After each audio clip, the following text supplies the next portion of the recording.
A delegation of young farmers visited our nation's capital and spent time with lawmakers talking about a number of key issues facing Georgia farmers. The Monitor's Mark Wildman takes a look at what some of those issues are.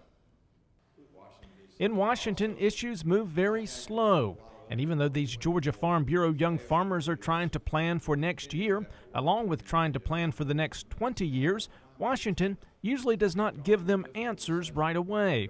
And the scary thing about the process, they move slow and they get slower and slower until they start moving, and then sometimes they're moving like a lightning bolt.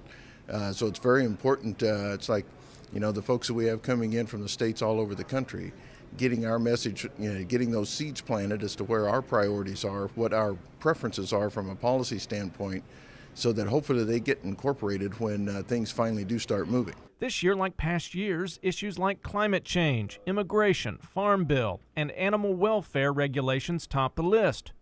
Farmers in Georgia and around the country need a good farm bill to plan their operations around. It is the playbook on which they operate, and this year young farmers got to speak with their elected officials on the current status of this important piece of farm legislation. The farm bill is, we hope that it is going to be moving soon, but frankly we're tied up with the budget process. Both Chairwoman Stabenow on the Senate side, Chairman Lucas on the House side have indicated that until they get a budget number, they're going to be hard pressed to really start moving forward.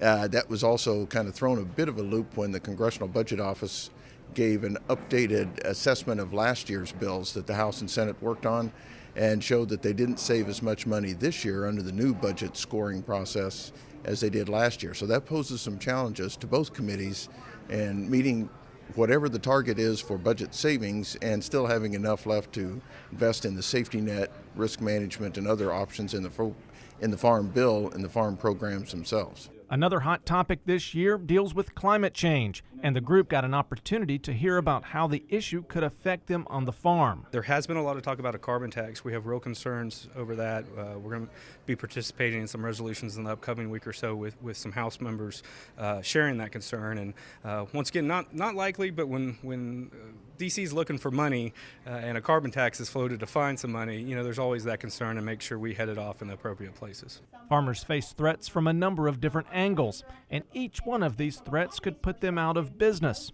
Some groups want to force farmers into changing their infrastructure, all in the name of animal welfare. Well, the big one I think that the Georgia folks want to visit with their members of Congress about is regarding a bill to mandate certain production standards for egg-laying hens. It's a bill that was introduced in the last Congress as part of an agreement between the Humane Society of the United States and the United Egg Producers to really codify some particularly cage sizes for birds that are egg-laying hens. And so we have some grave concerns about that legislation, not only because of the impact that it would have on the egg industry, but because of the precedent that it sets for all other animal species as well.